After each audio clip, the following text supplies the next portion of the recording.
I love the double slit. It is definitely my favorite physics experiment. And so I was watching a PBS thing, the most controversial experiment that broke reality. Sorry, I laugh at that. It inspires the imagination. It's really good. And so I was thinking about the variable dimensions and axes that waves form and structuralize and interfere. And it's like 6 or 7 different dimensions in contemporary physics, but I always look at it like, so wave is traveling like that. Why am I looking through my phone and drawing again? And a wave is sort of traveling like that, if that makes any sense. So that's a flat plane, and the x is making that same pattern, that's that making that same pattern, and how do they interfere?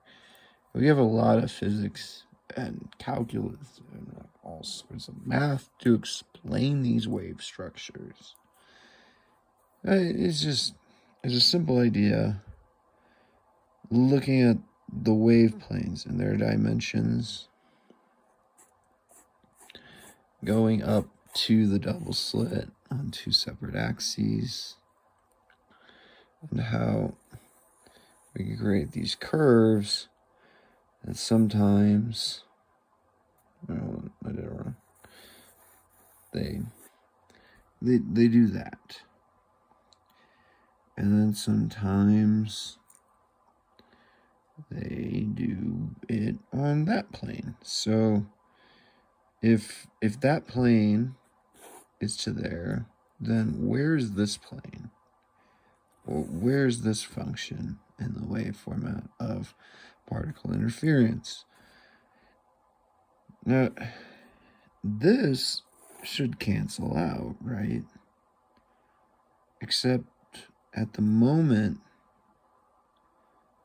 of happening, I don't know what you call it, but why would it cancel out? It doesn't cancel out because, I mean, those waves of energy still traveling, they're still amplituding at their crest and trough.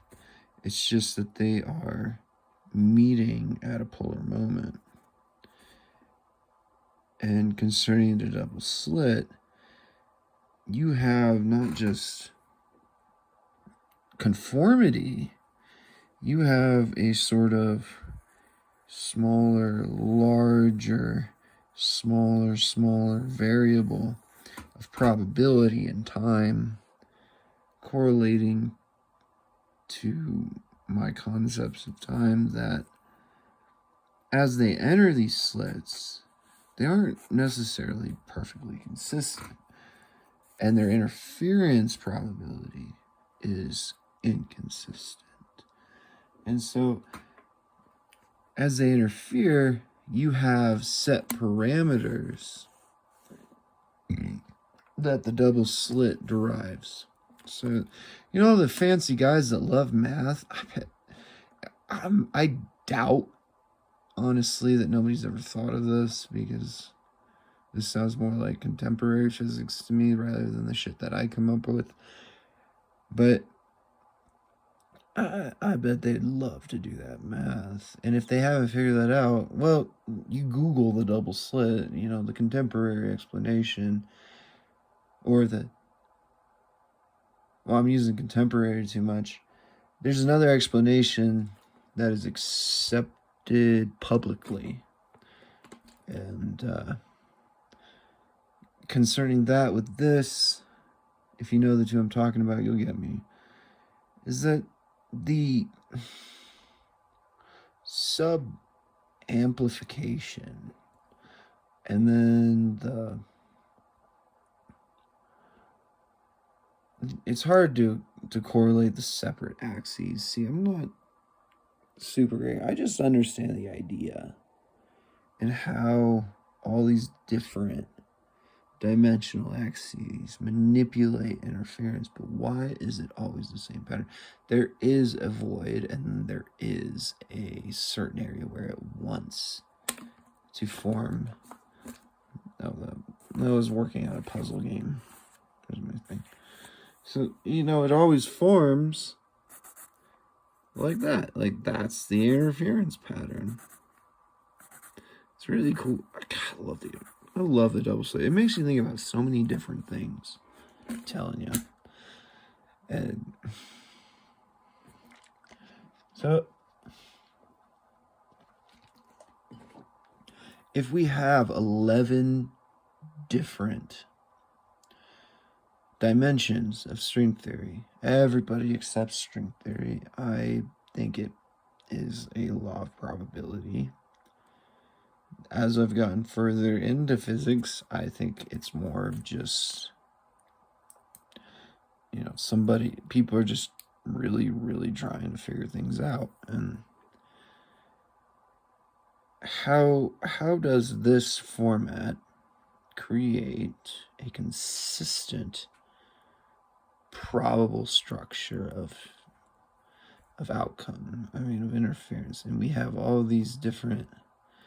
Well, you can look at it like this. So, you look at it like this, like that. This is just another what if. But pertaining to my curved interference pattern I made,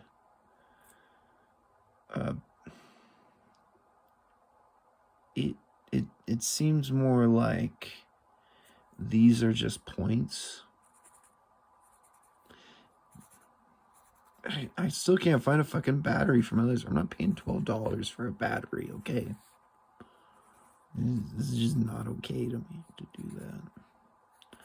And this sort of thing is happening.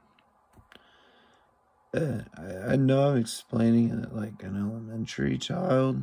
I'm having a hard time talking, but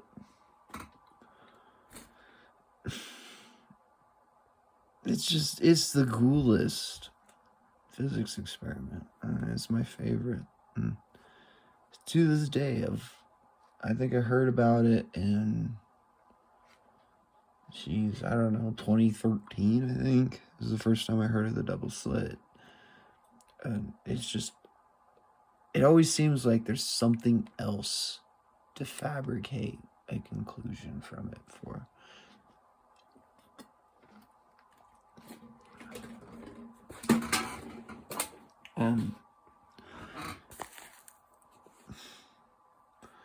Concerning,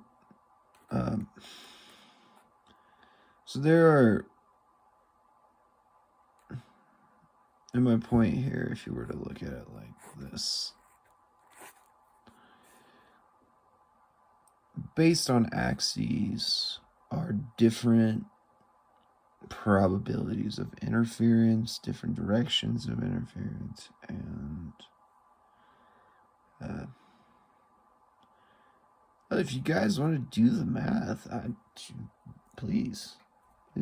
I like thinking, I like imagining, and I tried pursuing the math, and it's just boring to me. It really is. Not all math. I love doing a lot of math. But when it comes to, knowing things, you lose the imagination, and that's why I don't like it. It's just another paradox, I guess. But there's something else. Oh, yeah, the angle of interference of this wave. So you have all your different waves, right? The angle of the wave based on amplitude throws into different probable accountabilities. how is that probability held accountable after it enters and exits these two slits? And they're just holes, man. They're just tiny little lines. Like, you can do this with any paper foil. You get a laser, you can make interference patterns. That's the cool thing. Is that lasers are supposed to be a directed state of energy. They're supposed to be, you're sending a particle that way, and it's all in lasers. Oopsie doosies. Probably getting too far into it, that's why. But lasers, they always have like a lot of spray, and then they focalize. And it depends on how you focal them that you get a predictable path. But all of this still, right, is going into that. How they interfere with one another on a spherical nature. Why do they even form circles? Why don't they form lines? The lens, obviously, but or the curvature of the lens. And yeah, I'm done.